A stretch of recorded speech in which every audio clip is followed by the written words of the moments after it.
Good morning everyone. Now our next topic is Airy stress function. देखो important topic है. In plane elasticity, boundary value problems can always be reduced to the study of the case in which body forces are absent. कि plane elasticity में क्या होता है कि boundary value problems को always reduce किया जाता है जहाँ पे बॉडी फोर्सेस क्या होते हैं, एब्सेंट. अब हमने क्या पढ़ा था, प्लेन स्ट्रेस पढ़ा है और प्लेन स्ट्रेन पढ़ा है. So in case of plane stress और प्लेन स्ट्रेन भी हम in absence of body forces study करेंगे. So in case of plane stress as well as in case of plane strain, equation of equilibrium आपके पास क्या होती है, tau i j comma j plus और plane के केस में आपके पास क्या थी, tau alpha beta comma beta plus f alpha is equal to 0. But F alpha आपके पास क्या है, बॉडी फोर्सेस होते हैं. तो अगर बॉडी फोर्सेस एब्सेंट हैं तो इक्वेशन ऑफ इक्विलिब्रियम क्या बनेगी, tau alpha beta comma beta is equals to 0, जहाँ पे अल्फ़ा और बीटा क्या होते हैं, 1, 2, जो हमने प्लेन स्ट्रेस और प्लेन स्ट्रेन में फाइंड आउट किया था. अब for alpha is equals to 1 के लिए आपके पास क्या होगा, tau 1 beta comma beta is equals to 0. इसको ओपन करोगे क्या आएगा, tau 1 1 comma 1 plus tau 1 2 comma 2 is equals to 0. Partial derivative की फॉर्म में लिखोगे तो curl tau 1 1 upon curl x के 1 के रिस्पेक्ट में डेरिवेटिव और टो 1 2 का पार्शियल डेरिवेटिव x 2 के रिस्पेक्ट में क्या हो जाएगा, 0 हो जाएगा. सिमिलरली अगर मैं alpha is equals to 2 substitute करती हूँ तो मेरे पास क्या आएगा, tau 2 1 comma 1 plus tau 2 2 comma 2 is equals to 0, which implies curl tau 2 1 upon curl x1 plus curl tau 2 2 upon curl x2 is equals to 0. अब हम इस इक्वेशन को कंसिडर करके चलते हैं. ये इक्वेशन कब सेटिस्फाई होगी, this equation will be satisfied if there exist a function, अगर एक फंक्शन ए एग्जिस्ट करेगा सच दैट टो 1 1 किसके इक्वल होगा, curl a upon curl x2 के इक्वल होगा, तब ये इक्वेशन सेटिस्फाई करेगी. अब मैं अगर इस इक्वेशन से curl tau 1 1 upon curl x1 की वैल्यू फाइंड आउट करूँ तो मेरे पास क्या आएगा, curl tau 1 1 upon curl x1 is equals to negative of curl tau 1 2 curl x2. और इस नेगेटिव को मैं अंदर ले सकती हूँ, curl tau 1 1 upon curl x1 is equals to curl upon curl x2 negative of tau 1 2. इस तरह से मैं लिख सकती हूँ. और हमारे पास टो 1 1 की वैल्यू क्या है, curl a upon curl x2. तो मैं x1 के रिस्पेक्ट में अगर पार्शियल डेरिवेटिव करती हूँ इस तरफ तो मेरे पास क्या आएगा, curl tau 1 1 upon curl x1 is equals to curl square a upon curl x1 curl x2. Curl tau 1 1 का पार्शियल डेरिवेटिव x1 के रिस्पेक्ट में किसके इक्वल है, curl upon curl x2 negative of tau 1 2. और इसको लिख सकते हो curl upon curl x2 partial derivative of a with respect to x1. यहाँ से ये दोनों कैंसिल आउट होंगे तो आपके पास minus tau 1 2 is equals to, means integrate करोगे तो minus tau 1 2 is equals to curl a upon curl x1 आएगा. तो मेरे पास टो 1 2 की वैल्यू क्या आ गई है, negative of curl a upon curl x1. और टो 1 1 की वैल्यू क्या है मेरे पास, curl a upon curl x2. ये दो वैल्यूज़ आ गई हैं मेरे पास. अब हम सेकेंड इक्वेशन को कंसिडर करके चलते हैं. ये इसका यूज़ होगा आगे. इस इक्वेशन को कंसिडर करके चलते हैं तो एक और फंक्शन एग्जिस्ट करेगा. So there exist a function b. ये फंक्शन मैंने क्या लिया है, there exist a function b such that tau 2 1 is equals to negative of curl b upon curl x2. इस तरह से मैंने इस फंक्शन को एग्जिस्ट कराया है कि there exist a function b such that tau 2 1 किसके इक्वल होगा, negative of curl b upon curl x2 के इक्वल. और यहाँ से आपके पास इसकी वैल्यू क्या आएगी, कर्ल टो 2 1 का पार्शियल डेरिवेटिव x1 के रिस्पेक्ट में is equals to negative of curl tau 2 upon curl x2. और इसको लिख सकते हो partial derivative of tau negative of tau 2 2 with respect to x2. ये इसके इक्वल आ जाएगा। अब हमने टो 2 1 लिया है तो इसका पार्शियल डेरिवेटिव करो x1 के रिस्पेक्ट में, क्या आएगा 2 1 का पार्शियल डेरिवेटिव x1 के रिस्पेक्ट में। इसी तरह से b का पार्शियल डेरिवेटिव x1 के रिस्पेक्ट में ये बनेगा। अब क्या कॉमन लोगे आप, सॉरी हमने क्या लेना है, x2 के रिस्पेक्ट में लेना है। सो मेरे पास क्या आएगा, टो 2 1 का पार्शियल डेरिवेटिव x1 के रिस्पेक्ट में curl tau 2 1 upon curl x1 is equals to negative of curl square b upon curl x1 x2। इसको किस तरह से लिख सकते हो, कर्ल बाय कर्ल x2 और negative of curl b upon curl x1।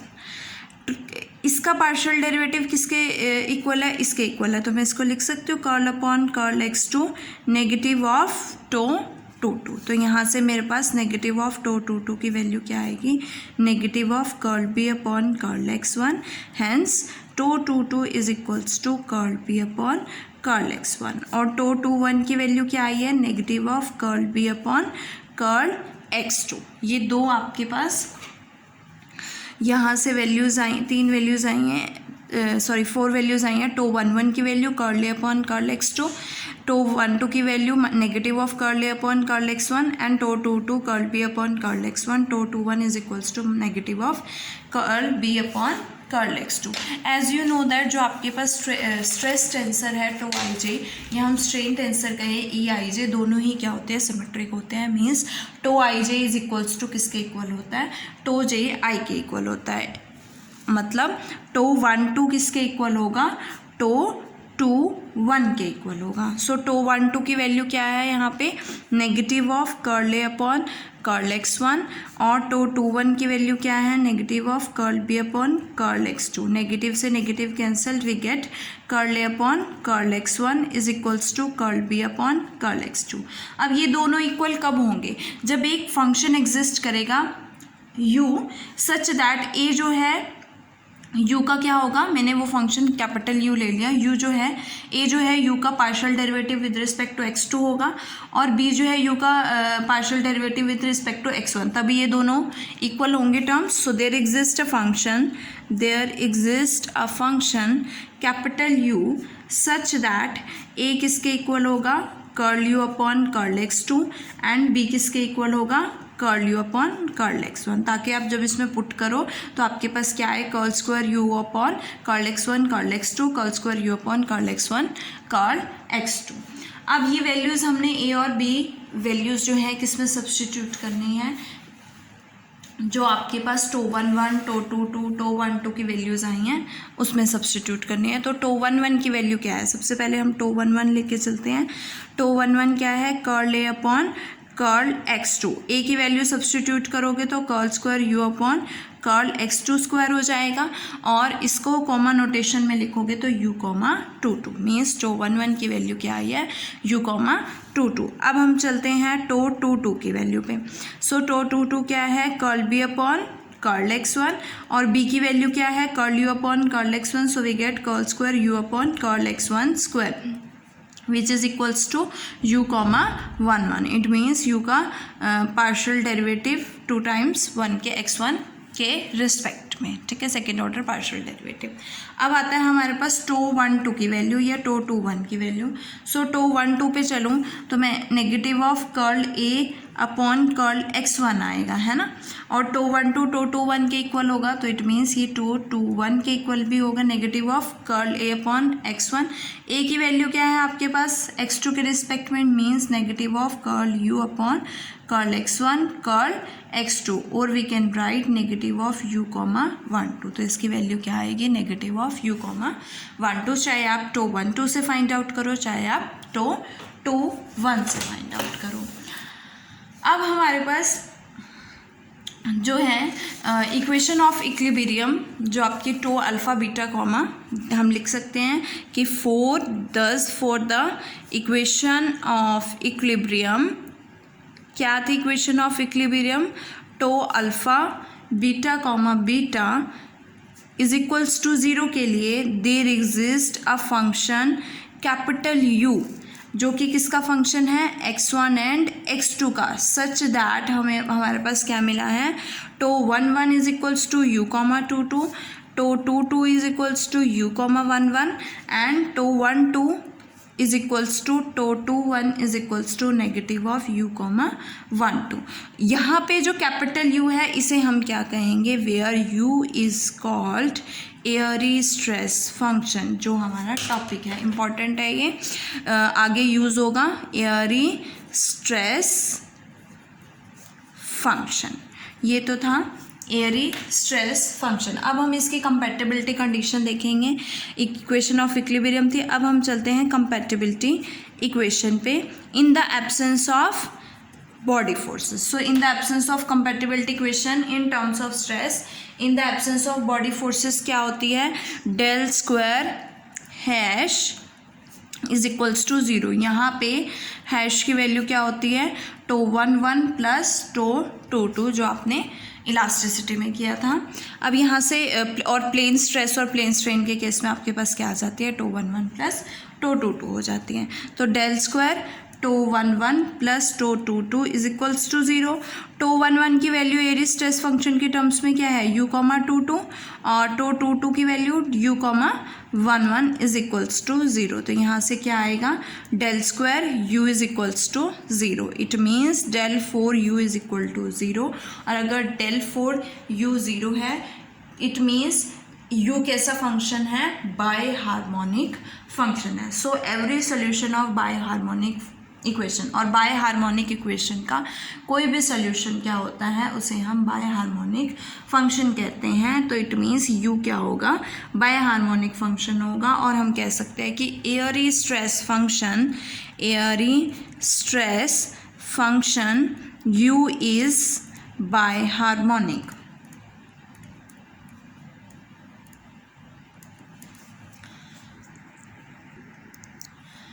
Now अब इसकी जो बाउंड्री कंडीशंस है वो पढ़ेंगे।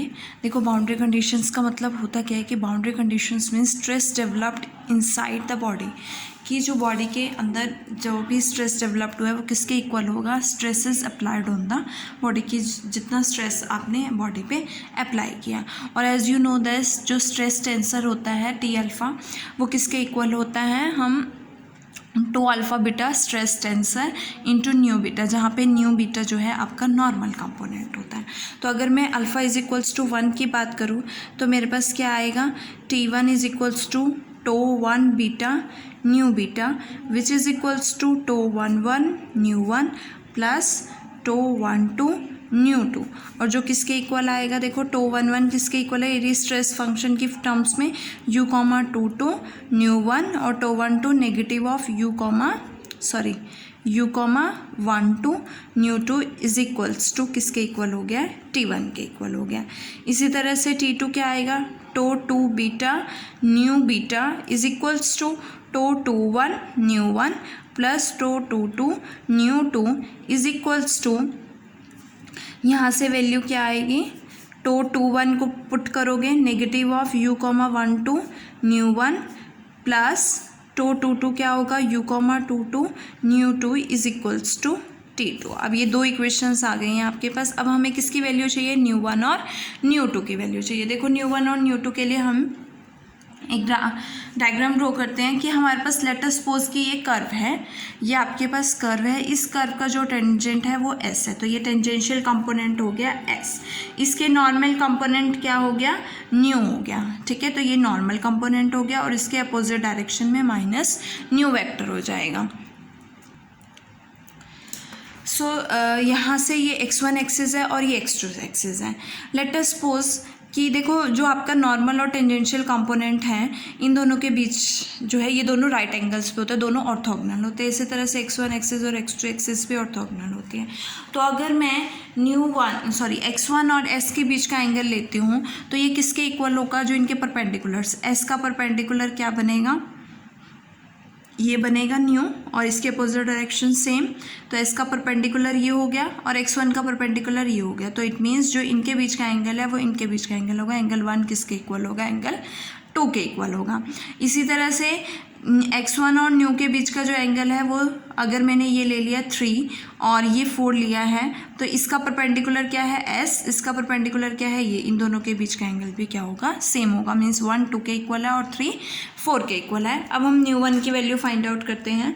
देखो न्यू वन बनेगा क्या, cosine of x1 comma new vector, means जो x1 और न्यू के बीच का जो एंगल होगा वो बनेगा। और x1 और न्यू के बीच का जो एंगल है वो किसके इक्वल है, x2 और s के इक्वल, तो it means cos x2 comma s।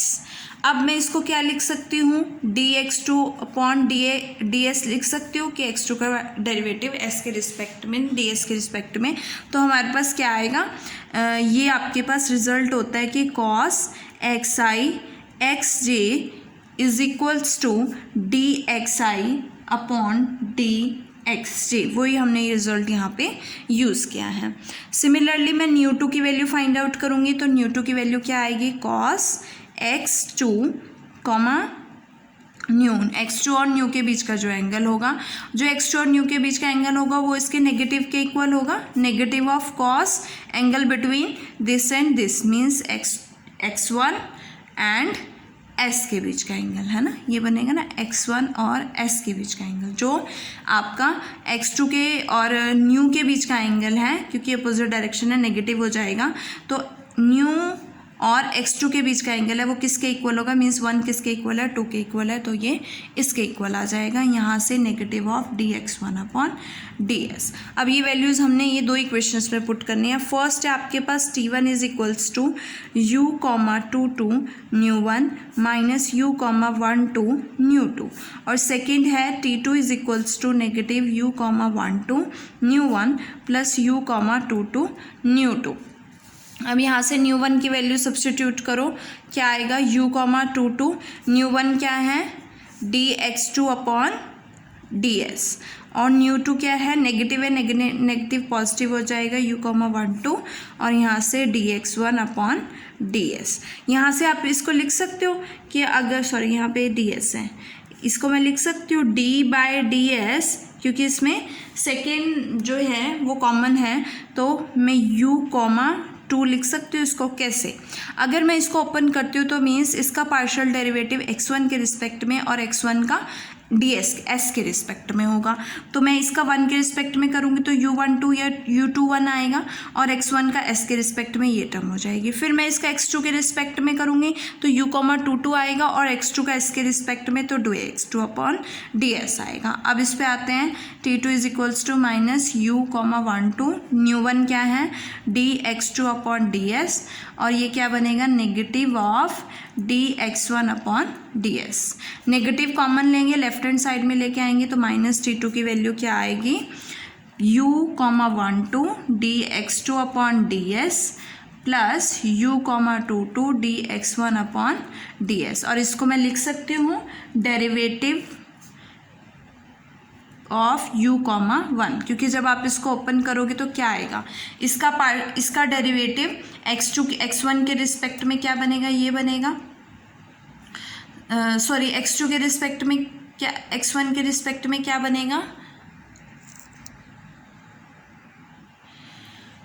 देखो यहाँ पे क्या था, यहाँ पे u कॉमा आपके पास 2 था ना, तो यहाँ पे u कॉमा 1 आएगा, तो यहाँ पे u कॉमा 1 और ये 1 बनेगा। अब देखो यहाँ से अगर मैं x1 के रिस्पेक्ट में करूँगी तो u कॉमा 1 आएगा, और x1 का डेरिवेटिव s के रिस्पेक्ट में।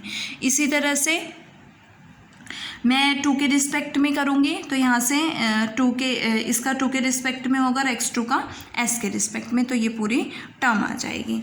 अब मैं इन दोनों को क्या करूँगी, इंटीग्रेट करूँगी, तो मेरे पास क्या बनेगा, u comma 2 is equals to integration t1 ds plus some constant आएगा of integration.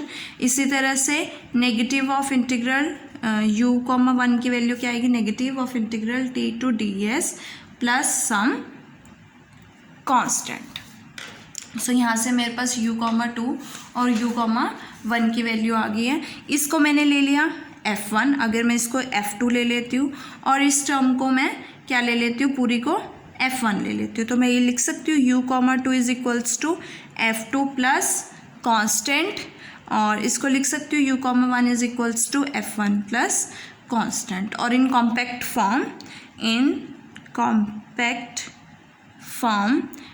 we can write u comma alpha is equals to f alpha plus some constant, और यहाँ से अल्फ़ा और क्या होगा 1, 2 होगा। इसके साथ ये टॉपिक ख़त्म हो जाए।